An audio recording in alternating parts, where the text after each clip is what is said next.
Today in Iowa, where the president will be traveling tomorrow. The president clearly wants a bill that has heart in it. He believes that health care is something that is near and dear to so many families and individuals. He made it clear from the beginning that that was one of his priorities, and as the Senate works its way through this bill, as the House did, any ideas are welcome to strengthen it, to make it more affordable, more accessible, and deliver the care that it needs. But this is an area that the president believes passionately about. There was some chatter today.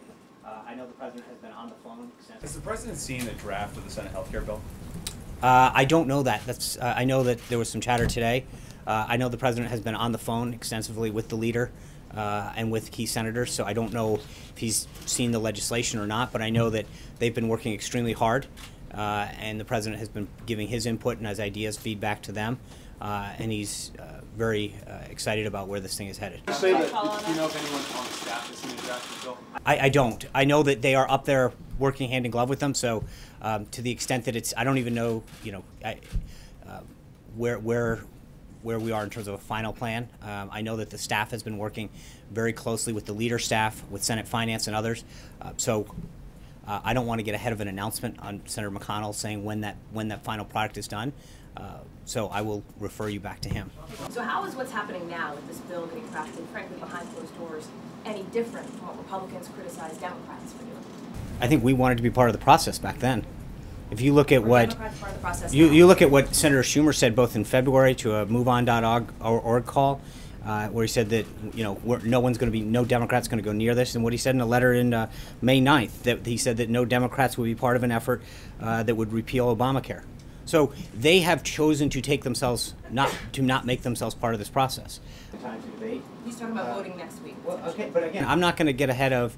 I'll let Senator McConnell determine the Senate schedule and run the Senate that he sees fit.